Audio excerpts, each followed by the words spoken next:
Die Sprachübertragung beginnt jetzt. Alle Teilnehmer befinden sich im Zuhörermodus. Hello everybody and a warm welcome to this Meet the Expert webcast this afternoon. It's a real pleasure to have you with us today and yes, learn more soon about the latest e-invoicing requirements. And before, just brief a couple of organizational things. All of you know you will receive the document, which means the recording and the PDF after this webcast. And you are warmly invited to address all your questions. You may have questions already upon this webcast and maybe a question coming up during the webcast. So please use the question and answer box you find at the right-hand side of your panel. And whenever you feel, type in your question and we will then discuss the questions at the end of this webcast today. And as well at the end, when we finish here this webcast, you receive a invite to a feedback survey, and it would be appreciated pretty much if you take the more or less 5 seconds to answer those questions. But now I'm really happy to introduce you to our e-invoicing expert. It's our really appreciated colleague Andreas Killinger, who is today here for you.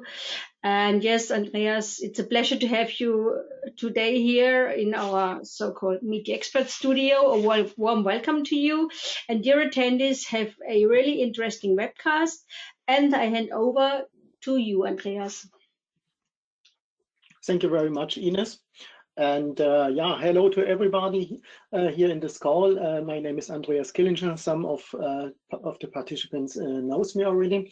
I'm product manager here at SEEBURGER for global invoicing and also for SAP, but today we are here for the invoicing part. I apologize that I had postponed it from March to until today. This was some problems, what it did not work, but now I will do this session for sure. Before we start, some about SEEBURGER, what we are doing, not just the technical part.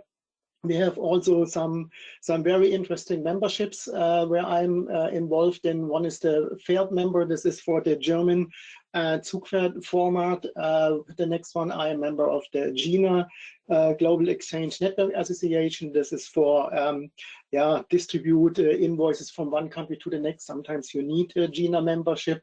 I'm also a VER member, what means I have workshops with internationally invoicing workshops or VIDA or reporting system, everything what is behind. This is a German one, but we are also doing abroad and not only in Germany. IDST is for the German tax declaration. E-Rechnungsgipfel is the German word for the Exchange Summit afterwards. What means we are doing some roundtables, we are doing some podiums discussions and so on in different kind of countries. It will be in Berlin. I was last week in Miami. Next one is Berlin, Singapore. And so on. Yes, this is my job, and then so a little bit more. I also in the Peppol community and have some partnership with SAP and so on. So was for sure. This is a little bit to my activities. I'm not a technical consultant in this case. My job is more to check what regulation we have here in Europe, for example, or outside of Europe. But let me start the upcoming e-invoicing mandates. I think this slide can change, and it was the plan to have it on 18 March, and after this I changed it already. It's always funny what happened and so on. But okay, one is for sure, January 25 it's gone, and in March was the requirement for Sweden custom invoice what runs via Peppol. I'm not sure you have this need on your company side. What is coming up, it's next year, and this year it's actually required for the rest of the year, apart from Germany, but I go deeper later in Germany. Then we have 26, Belgium. I will go deeper. What does it mean? Croatia will start with phase number 1. This was in February 27 that the Croatian Minister of Finance published anything that it will start on January 26 in two phases. Croatia already has the B2G mandate running, but this is, yeah, it was 2019. Now they will start with the B2B mandate, and they have a special name, Fiskalationsstudie 2.0 is the name for this. There was already a public consultation, and in autumn this year will be a test phase for electronic invoices via a state platform. It's named E-Raccoon. Can be, you heard it already. 26 will start with the first phase between residence business and electronic reporting, and then in 27 extension of the mandate to include small VAT exempt business and B2G again. Yeah, this to Croatia. Poland, I will also have an extra part. Then we will have Latvia. Latvia also mentioned anything last year in November. They are planned to have B2G is already running for the moment. January 26, it's the plan for B2B. There will be some expected more regulations in May 25. It could be 1st of May. It's not sure, but let it be sometimes in May, sorry, that we get a new informations. Maybe they will postpone or they have anything else behind. We have to check this. The government has issued regulation covering B2B invoice obligation, including procedural rules and technical specification. Invoice can now be submitted via a free national delivery solution or via Peppol service providers. This could be like SEEBURGER or anything else. But when they announced already Peppol, so it can be sure that they will move closer to Peppol in, let it be 1 or 2 years later. We will see what will be decision in May, and yeah. Let's see what happened. Okay, then we have 26 September or September 26. France, I will get deeper to France, and why I do a question mark. I think some of your participants here heard it already. There is a new, maybe a new postponement plan for France. Hopefully not, we will see, but I go deeper to this. So then we have January 27, Germany phase 2, I come later to this. Spain phase Q1, this is very interesting. Actually yesterday at the 7th, there was actually a public consolidation, or actually yesterday Spain wanted to announce when is the real start date. Will it be in Q1 of 27? Will it be in summer 26?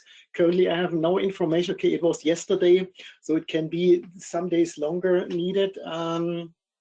So I have a lot of good connections to Spain, and hopefully I will get the information soon in this case.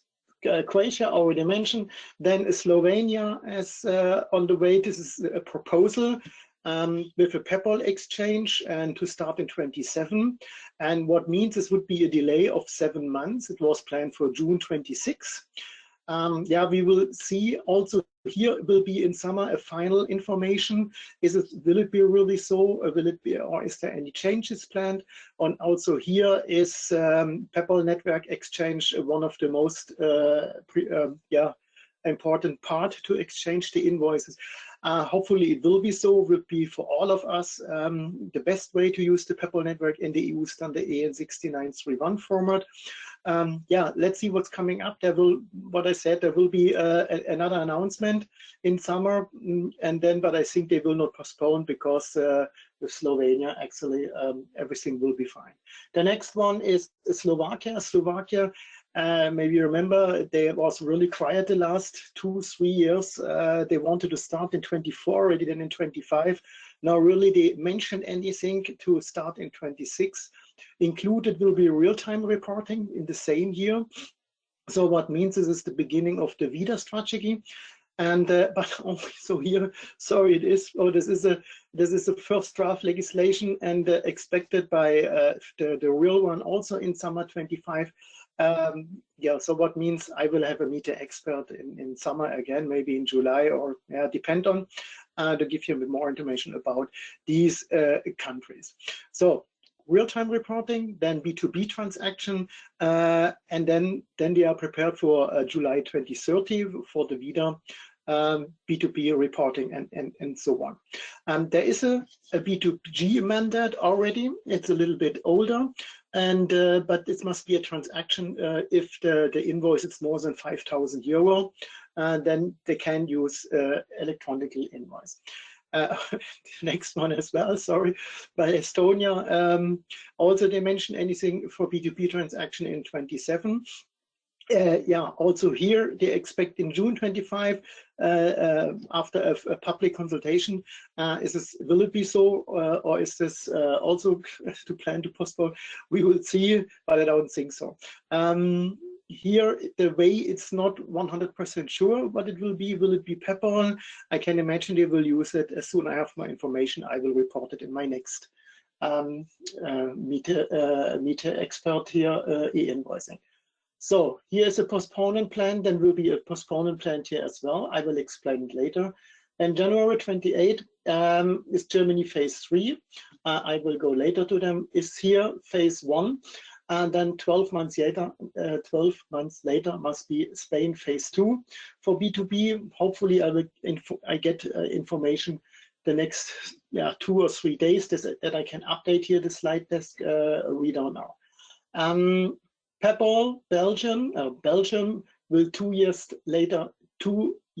later start with the VIDA, with the 5-corner model. I will explain it later. And also a small jump to VIDA, they postponed the single VAT registration in the platform economy from July 27 to July 28. So what means we have a little bit more time to do e-invoicing and so on. July 2013 starts VIDA. VIDA is written here, VAT in the digital age. I don't go deeper in this. We will have an extra meter expert in May for that. And yeah, we will see what happened in 2035, sorry. So maybe one important thing, what is effective since 1st of April this year for Italy. I don't know, you do already Italy. For sure, for the electronically invoice, there is a new document type, TD29, for reporting meted or irregular invoices to tax authority, and the revision of description of document type TD20. I don't know, you use it. This is some information what I got for cross-border. There is a new VAT exemption scheme. It's RF20, and then the update value for fuel and for diesel. With a new according approved by the ADM. And then the removal of the 400 euro limit for total amount of simplified invoices. You will receive these slide desk here, and then you have the technical specification link for invoicing. This is just the information. I'm not sure it's influenced your side. When you have, we as SEEBURGER, we can, fix everything alone. We don't need you as a customer. We can change this by in the background in this case, but maybe you should adjust your system. So let me go. I decided to tell anything about Germany, France, Belgium, and Poland. Let's start to Germany. And we did start already in January this year with receiving invoice. From my perspective, it was a drama because the format was too old, and 90% of these invoices was not usable. But the scope and requirements, for sure, as it is in all countries, issue or receive B2B invoices for domestic taxpayers. So what means you are you have a tax ID in Germany, or you're outside and you are registered in Germany, then you must do it. And then it's the introduction of mandatory B2B invoices, and it's staggered according to annual turnover. I will get later to this. This is step 1.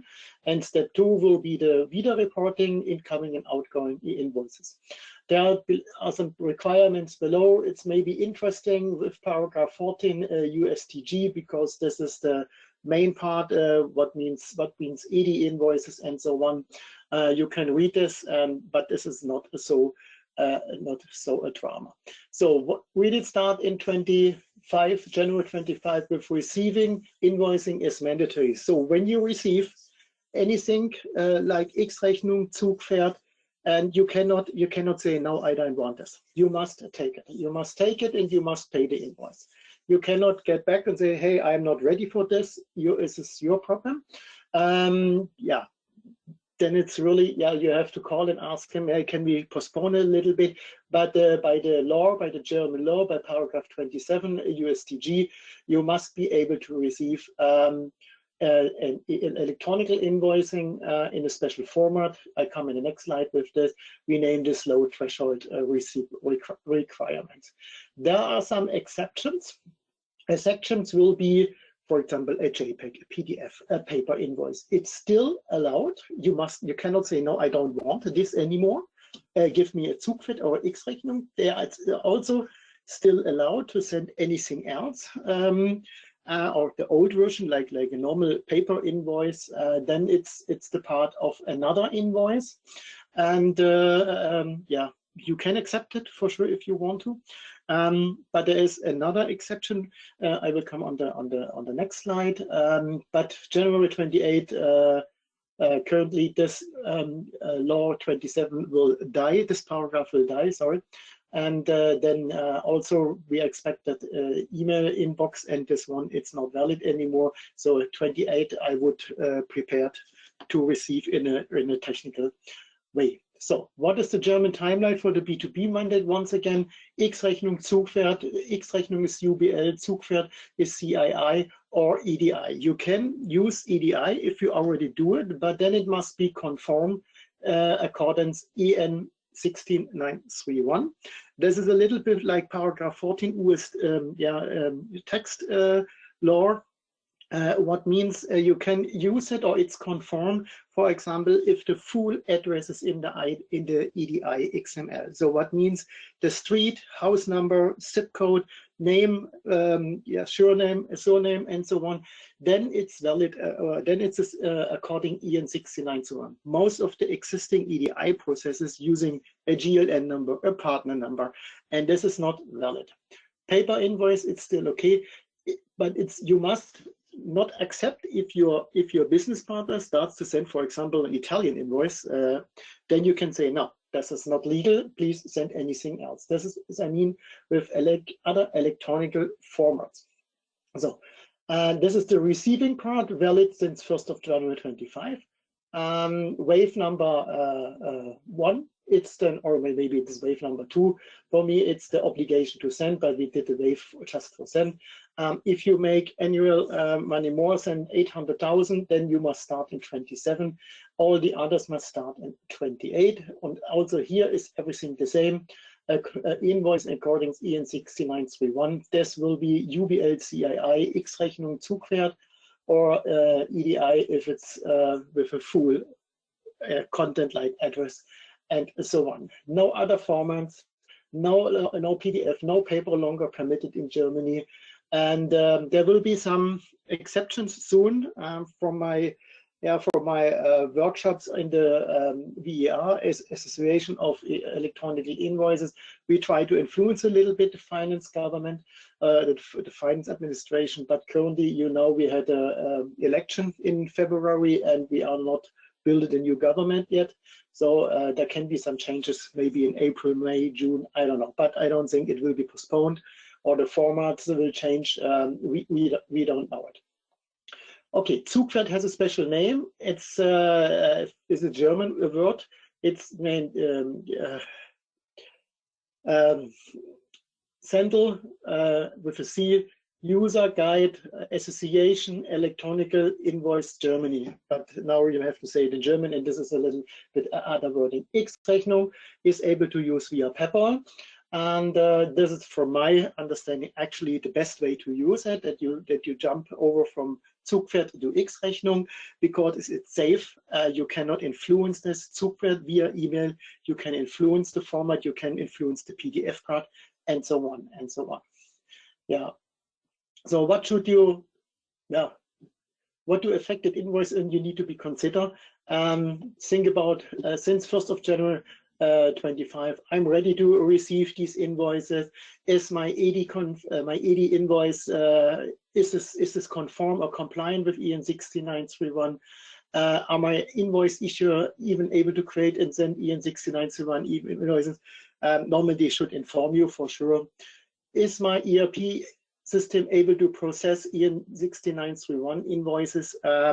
Here in this case, we have a receiving mandate, not a booking mandate in Germany. So you must just open a box. This is important. You must not book it, but if you get 10,000 invoices per day, then you should think about, is it able to book, or is it just receiving my email account?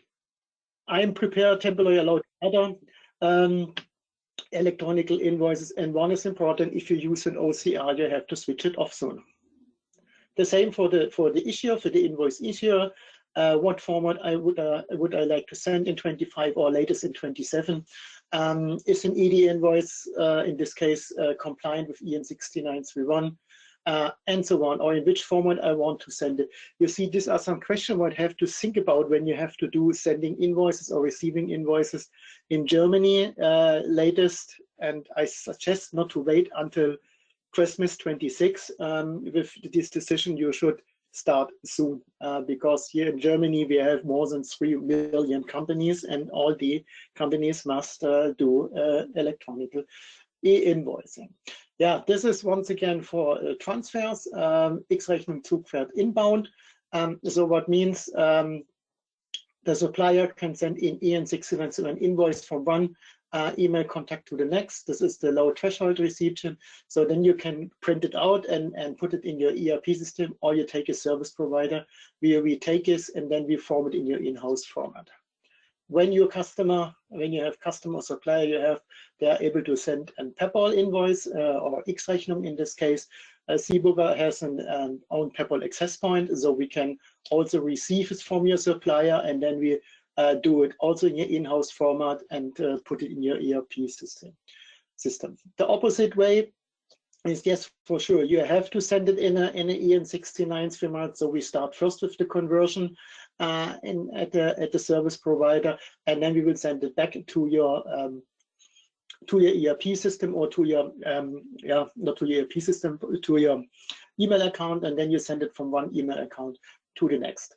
Here I get plenty time the question, can we use SEEBURGER email accounts? No, this is not allowed by the civil law. It's not allowed. The email account must be on your side, and it must be at customername.com and at SEEBURGER.com. The same like Peppol from 27. This looks similar as some slides before. Yes, we are able to receive it and can be able to receive the in-house format, create an X-Rechnung, and then we will send it to your customers. This would be able as well. So what means with Peppol, with VIDA in the nearest future? So we are currently here in 25 plus. So currently we have this way, X-Rechnung or Zugpferd, what would be transmitted from one partner to the next. There is no government, no platform behind. There is no like Poland or France or anything. In Germany we don't have this, but anytime in the future we must stop the invoicing data and must put VIDA reporting, a text declaration out from the invoice, and have to send it through the text authority. Also here, it's not allowed to take two service provider because the invoice is unique. So that means you cannot take, for example, SEEBURGER for the invoice, and for the VIDA transfer you take another service provider. This will not work, because then you create 2 times the same invoice.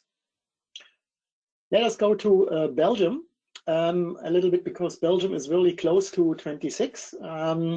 Yeah, more or less the same. It's a B2B mandate. A supplier must be established in Belgium. Customer must be a tax-able person in Belgium, and so on. Both it's an inbound process. What's not even inbound in the country process. Both must be located in Belgium for VAT purposes, and so on. And then all these persons, then they must doing e-invoicing in more or less 3/4 year. And you can also not refuse it, and you must accept it, and so on. More or less the same situation like in all other countries. Also here, what is this B2B invoices via Peppol or VIDA is the second part, and the tax declaration. So SEEBURGER is already running because it was, you see it here, it was planned for July 24. Then we did start in 23, and now they postponed it last year to 26. That will be like a bombshell. It was planned in 24 in 4 phases with small, middle, big companies. But now they say, okay, Peppol it's known, it's easy, everybody can do it, and yeah, they will start from 0 to 100. Yeah. Peppol, this billing format is the main preferred XML structure. You can take anything else. You know, maybe in Belgium it's the DMAT process with DMAT check and so on. This is still a valid transport medium. You can use it maybe for the next 1 or 2 years, but you must change it latest in 28 because VIDA is it's the government and Peppol access point, and DMAT is not usable for Peppol. So what does it mean by standard here? SEEBURGER has an own Peppol access point. We can communicate with your invoice data. We can send it to the supplier, to the customers, or receive it from the supplier, and then we can transmit it. Similar like the picture from before for Germany. What is coming up in 2030? That's what I mean. Peppol, it's the preferred medium, and but they are going to change to VIDA in 28. So what I mean, the tax central platform will be also a Peppol access point, and if you use anything else what is not Peppol conform, you cannot do the tax declaration. So what means latest in 2028, you should change to Peppol. And then, yeah, because that the service provider can transport these informations to the 5th corner. You heard about 4 corner. I think everybody knows it from Peppol. This is 4 corner. One is the Peppol is the sender. Then is the Peppol access point for the sender, and then comes the receiver, a Peppol access receiver, and then the customer, for example, is the 4 corner, and now we have the 5 corner. So what means, same like Germany before, we have to stop the invoice. This is a little bit too much now. We have to take the tax data out, and we'll send it via Peppol to the tax central platform. So once again, you must start in 26. The best way is you take the Peppol way, then you are prepared for 28, and then you must not change anything anymore. This was a global, big or not a big, a small overview to Belgium. Will there any postponements? Will there be any changes? Currently, it's not that I know. Therefore, I think everything stays like it is, or remains like it is, and we can continue with this. Let us go to France. I will have a bigger webcast to France in May 21st or 22nd. I'm not sure, it's on Wednesday, but I will give you the important information. B2B, it's France, it's for me a drama. And you think about, they wanted to start in 22, now we are in 25, it starts in 26, maybe. Okay, but here they've figured out that a 5-corner model is the best thing here as well. It's the same like Belgium before, and there was a change at October 15 last year. So with this Y model, and the change was, for example, the free option they removed. So you are really forced to take any service provider. In this case, they name it PDP. The second one is, you can no longer use OD variant, because OD, it's not an option. OD was planned that OD goes straight, sorry, to the PPF platform, and so OD died, and the free version died as well. So everything you must do it now with PDP service provider. Yes, PPF, the name is also going to change in the next time. I don't know when it will be. We will see. So this is the first change. It was October 15.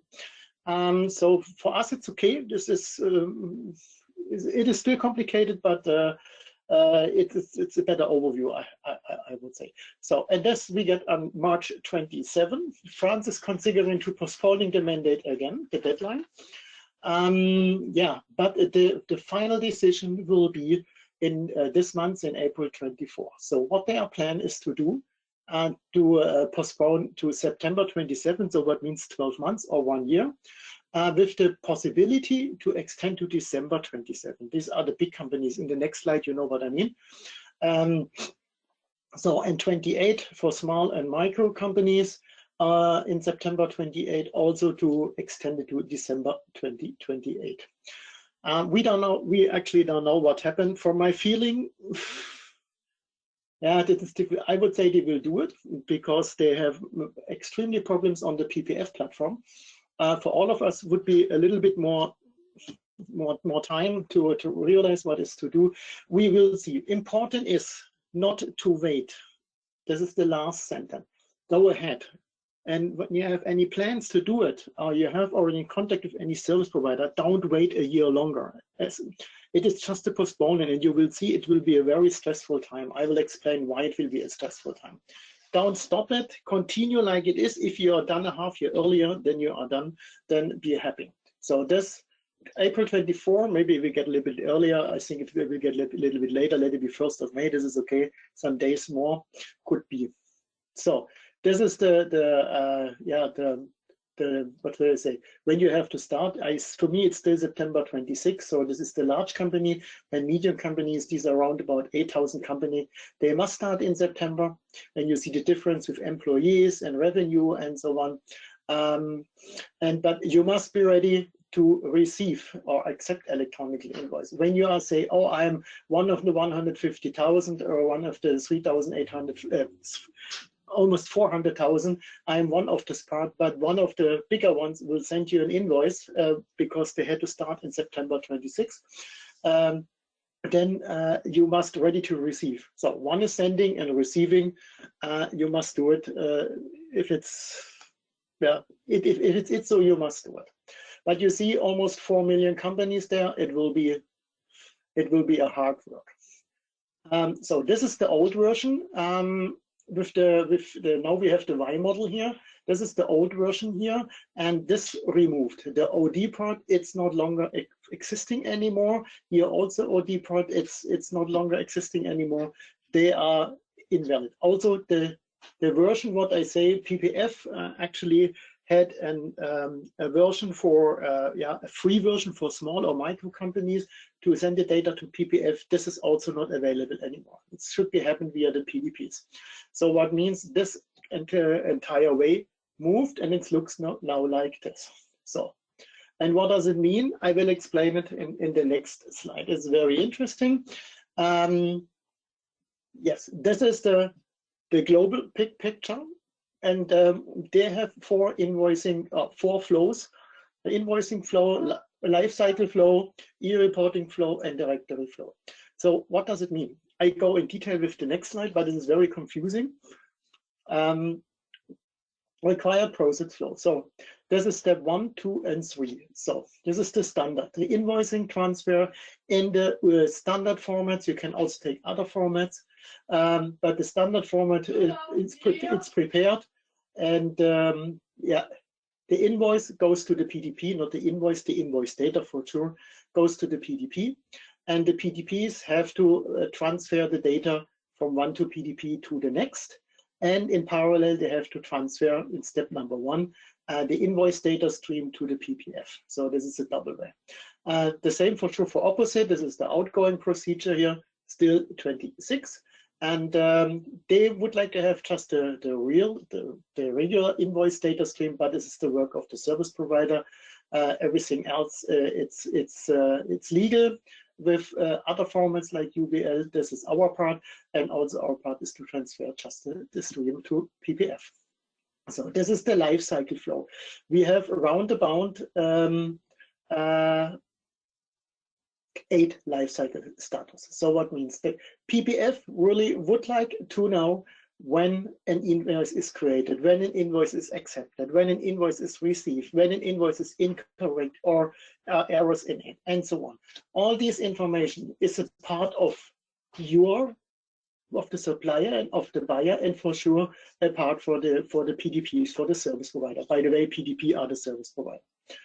And then we have to send the informations in a special syntax format to the PPF. You see, this is really a lot of work. I don't believe they will be ready in 26 or whenever.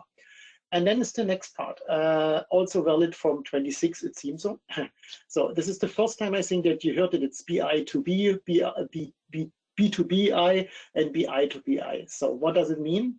The PPF, the French government, would like to know if an invoice comes from outside of France, that's business international to business, or it goes from France to another, we name it cross-border, or BI to BI means it's a French company, but it's the headquarter, but you have two locations, for example, one in Belgium, one in the Netherlands, for example, and there it's a part of the French company. So, and if Netherlands sends from Belgium to Netherlands an invoice, then the French company would like to know about this invoice. But this, in this case, is e-reporting. They don't accept the entire invoice. They would like to have just the information. And in number 10, and this will be also our part again to send it over to the PPF. The next is the directory process flow. So this is more or less also our part. So the directory normally in the Peppol world, for example, has the PDPs, the service provider, a Peppol directory, a partner directory. Here it's everything located here. So in this case, we get invoice data. We have to ask PPF, okay, where is the recipient? Then we get the information. Then we have to send it over. So is there a new partners? The new supplier, new customers, whatever, then we have also do an update of these directory from the PDP side. Yeah, you see, it is very, very confusing when you compare with Germany. There are no really interesting platform between. We will see. We get tons of questions why SEEBURGER is not on the PDP list. We will be soon on the PDP list. We are working on this.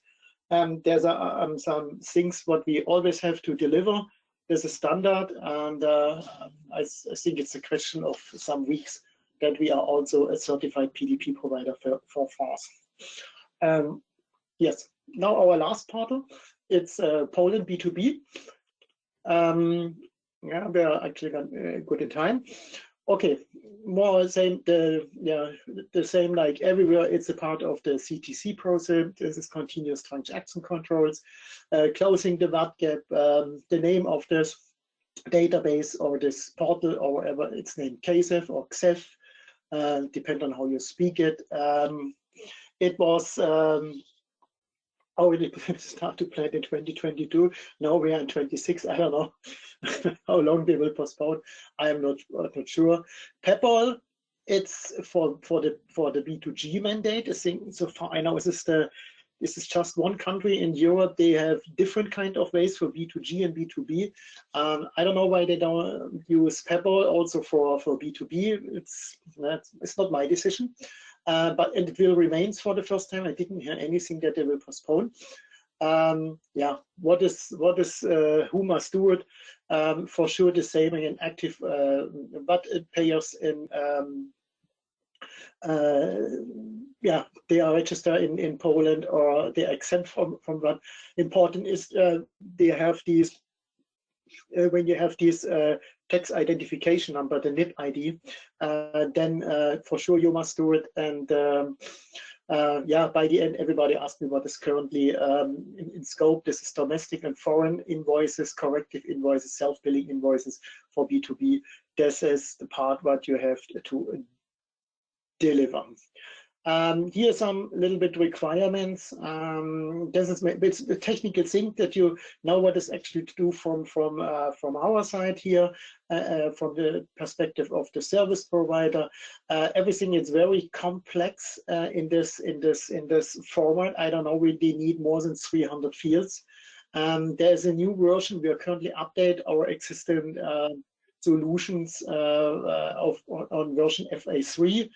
The AP communication, this is an AP communication, they will change in summer again.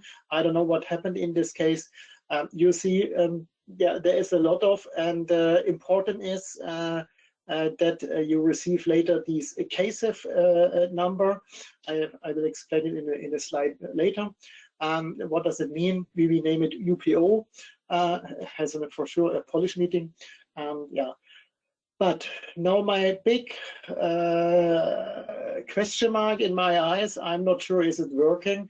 Current timeline for 25 in January was free helpline be launched. I didn't find it yet. I didn't find it yet. Okay. End of March they wanted to change the law again. I didn't get any information yet. We are in April now. June, August, they expect a new API documentation. This is not for the customer, but we have to change it. I don't know what happened after this. Then we start between September and December.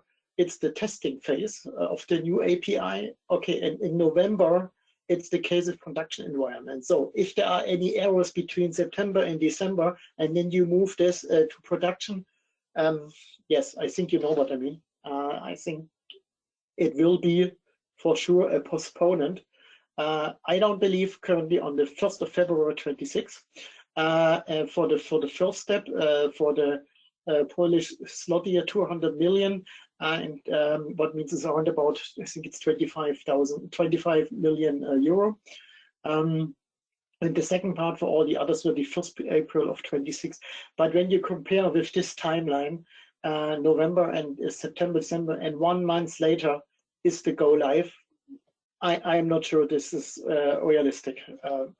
But as soon as I have more information, I will inform you. Okay, there are some more timeline. This is maybe not so important. That the penalty will start in July next year, in 26. Then micro business which have limited digital access may continue to issue paper invoices. What means these are companies with less than 10 employees. And yeah, the option to use offline mode now extended to all. You can also use for sure an app for the case for the small companies. I think this is not your part. So this is more or less the last slide. What is SEEBURGER doing in this case? We have an inbound and outbound solution. We are tested already. We have a lot of customers already live, but for sure we have to stop it with the new API. It's coming. So what means the way here is, I don't go too deep in detail. This is when I do an individual pre-sale session. Important here is the invoice data in-house format to send it to a service provider to us. We create a FR3 format, and then we send the e-invoicing over to the KSEF platform. There's a validation, there's an assignment, there is a unique ID, KSEF ID, invoice ID, and everything. You have also the option to archiving for 10 years down, and so on. And important is to receive this UPO. This is not a number, this is like a small package. There are all the informations in it, and then we take the UPO out and send it back to you, and the UPO number or the KSEF number or the invoice number, depend on how to name it, should be stored in your ERP system, because if there is an invoice change, correction, or whatever, you need this number. B2B, it's the process component. So what means we are also able to receive the invoices from the KSEF portal and do the opposite conversion in your final format. All this what is below will die for sure when the mandate comes up. Up to now, everything you can do it if you want. You must not do this with the KSEF ID, QR code, and so on. Yeah, you have to handle this by yourself, or you wait as soon we will start. How can SEEBURGER help you? I think we can help you with all the last topics what I present the last 45 minutes. We are on the way. Yeah, if it's coming up a new format, if it's coming up a new mandate, you remember on Slovakia, Slovenia, and Croatia. We are looking at this. What happened if it's Peppol? It's easy, but we are on the way to take care for all the invoicing needs as long we are able to do that. Okay, Yeah, every country requires different standards. This you think you have seen in Germany or in Poland is another standard. We have the toolbox here at SEEBURGER to handle this. Yeah, for the CTC, once again, continuous transaction control and reader. Yeah, we need flexible solution to cover all the current requirements. We are able to do that. And yeah, this is the last one. We will go now to time for questions, and then I get over to Ines again. Ines? Yes. First of all, many thanks to you, Andreas, for this interesting presentation. And yes, I have a question for you. Okay. It concerns Sweden. Do you have info on the Sweden mandate? Is this B2B or B2G? Is Peppol the standard? Currently, yeah, Sweden is still a little bit quiet. There is a B2G mandate, I think since 2018 or 19, I am not sure. Then they opened let me go back to the slide, sorry. I can't remember this name. Then we can see it here. So almost there. Yeah. Custom invoice. You know what custom is? This is a mandate since March this year. Via Peppol, it's easy to receive, and then we can handle this. And for the upcoming B2B mandate, they are still a little bit quiet. I think they've announced anything for 27, but then it will be Peppol as well. So we are prepared for that. We have this mapping and we can work on this. Good. Okay. That's for the moment the only question, Andreas. So okay. You can ask me. Yes. If there are questions coming up after this session, so please do not hesitate, and you can write me an email or can write directly to Andreas and ask him a question, no problem. Or you can go to our customer community as well to discuss your questions with other clients and in this platform. Okay, so yes, we are good in time, and the only thing we can say now, Andreas, is yeah, again a question: is France looking at using Peppol 5 corner, or will it be different? No, they are built. Yeah, in France you have more option. As I go more into detail in France in May, they opened a Peppol authority. I think it was middle of December. So what means they prefer to use Peppol. And in France, this is what I mean with UBL. Before, this is a Peppol format, and we prefer it as well. But France has a second format. This is Factor X. Factor X is parallel to the German one. This is a Zugpferd format. This is a PDF with embedded XML. This is the second option, but France hoped that Peppol will be the best one. We will see. We are prepared for that. That sounds good. So at this point, many thanks to all of you for joining us today for this webcast. It was a pleasure to have you with us. And for all of you, a great day, great afternoon. Take care and bye-bye. Bye-bye.